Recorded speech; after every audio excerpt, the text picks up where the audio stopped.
آپ لوگوں نے جو بات کی ہوپ دلایا گناہ کے حوالے سے، میں ایک اور سائڈ پہ ہوپ دلانا چاہتا ہوں ان لوگوں کو who are very troubled, worried, can't get married. بہت سے لوگ کہتے ہیں جی ہماری شادیاں نہیں ہو رہی، financial crisis, issues with fertility, health issues وغیرہ وغیرہ. ابو ذر غفاری رضی اللہ عنہ کہتے ہیں کہ نبی صلی اللہ علیہ وسلم نے فرمایا Indeed I know a verse to which if the people held on it would be sufficient for them. صحیح حدیث. کون سی ورس؟ وَمَن يَتَّقِ اللَّهَ يَجْعَل لَّهُ مَخْرَجًا وَيَرْزُقْهُ مِنْ حَيْثُ لَا يَحْتَسِبُ وَمَن يَتَوَكَّلْ عَلَى اللَّهِ فَهُوَ حَسْبُهُ.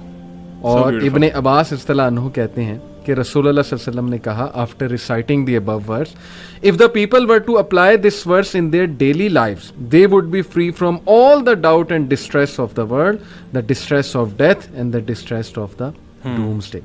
اور پھر ایک اور حدیث ہے O my servants, were the first of you and the last of you, the human of you and the jinn of you, to rise up in one place and make a request of me. And were I to give everyone what he requested, that would not decrease what I have any more than a needle decreases the sea if put into it. This is Allah subhanahu wa ta'ala.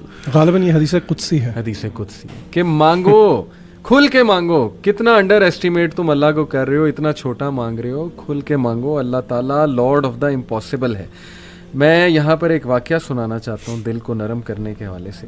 اسی آیت سے related مجھے یاد آیا. Doctor ایشان کا واقعہ ہے اور مفتی مینک نے غالباً سنایا تھا، یا بہرحال واقعہ اوتھینٹک ہے، یوٹیوب پر بڑا مشہور یہ واقعہ. ڈاکٹر ایشان ایک نیورو سرجن ہیں اور وہ فلائی کر رہے تھے غالباً سعودیہ سے کسی کنٹری میں، بہرحال کسی کنٹری سے دوسری کنٹری جا رہے تھے. راستے میں کہتے ہیں کہ بہت طوفان، ٹھنڈر، موسم بڑا خراب ہو گیا. جہاز ایک جگہ رک گیا، ایک ایئرپورٹ پہ بیچ میں. میں نے بڑی ریکویسٹ کی کہ یار مجھے پہنچنا ہے وہاں، میرا بڑا امپورٹنٹ کمٹمنٹ ہے، آپریشن ہے وغیرہ وغیرہ. تو پائلٹ نے کہا کہ نہیں ہم نہیں لے جا سکتے، آپ یہ ہے کہ کوئی کار کرا کے، جیپ کرا کے چلے جائیں، وہ قریب ہی ہے جگہ، اتنی کو دور اب نہیں رہی. کہتے ٹھیک ہے. ہم نے گاڑی کرائی، گاڑی کرا کے ہم جا رہے ہیں تو طوفان مزید تیز ہو جاتا ہے اور ہم اتفاقاً ایک گھر کے سامنے رکتے ہیں. وہاں پہ میں نوک کرتا ہوں تو ایک بوڑھی اماں باہر نکلتی ہے، بڑی کائنڈ تھی. ہم نے اسے کہا جی ہمیں اندر آنے دیں، بارش بہت ہے، ہم ذرا تھوڑا دیر رک کے چلے جائیں گے. ہم نے اپنے آپ کو فریش کیا. دیکھتے کیا ہیں کہ ایک بچہ زمین پر لیٹا ہوا ہے گدے پر، اور وہ بوڑھی اماں بار بار اس کے سر کو دبا رہی ہے اور بڑا پریشان ہے اس کے بارے میں.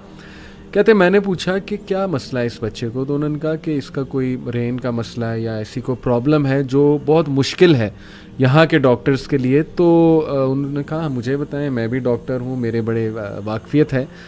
تو بوڑھی عورت نے کہا کہ ہاں ہمیں ڈاکٹرز نے ایک بڑے مشہور ڈاکٹر کا نام بتایا ہے، تو لیکن یہ کہ نہ میرے پاس ریسورسز ہیں، نہ میں کوئی مطلب کانٹیکٹ کر سکتی ہوں اس سے. یہ بچہ یتیم بھی ہے، میں اس کی دادی ہوں، اس کی ٹیک کیئر کر رہی ہوں. اس نے کہا مجھے بتائیں، میں اس ڈاکٹر کا پتہ کروں گا. You have been so kind to me. She said کہ ڈاکٹر ایشان. اللہ اکبر. وہ کہتے ہیں کہ اسی وقت مجھے رونا آ گیا.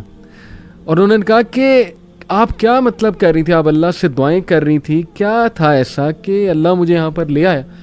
ہی سیڈ کہ پتہ نہیں، میں تو بس استغفار بہت کرتی تھی، استغفر اللہ استغفر اللہ. اور میں اللہ سے کہتی تھی کہ اللہ ہم تو نہیں جا سکتے، بس کسی طرح تو ذریعہ بنا دے، یہ بچہ تیرے سامنے ہے. تو حدیث ہے نا کہ جو استغفار بہت کرتا ہے اللہ اس کے لیے ایسے ایسے راستے بناتا ہے کہ وہ بندہ سوچ میں نہیں سکتا. تو اللہ کی فوج کو انڈر ایسٹیمیٹ نہ کریں.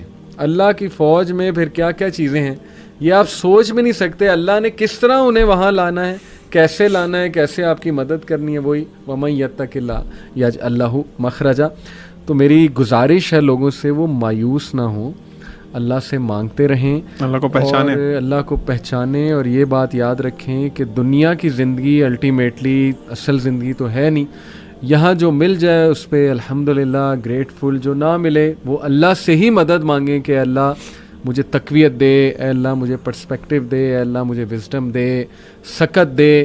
اور امید جاری رکھیں، نا امید کبھی نہ ہو. یقین کریں ایسی ایسی سٹوریز ہیں میرے پاس، ابھی ٹائم اجازت نہیں دیتا. جب میں نے تھوڑی سی ریسرچ کی، جو کپلز مایوس تھے اولاد کے حوالے سے، کس طرح اللہ نے انہیں اولاد دی ہے، وہ ایسی سٹوریز ہیں کہ آپ کے رونگٹے کھڑے ہو جائیں گے کہ امپاسبل سچویشن تھی، کس طرح انتظام اللہ نے کیا، کیسے وہ معاملہ پیش آیا.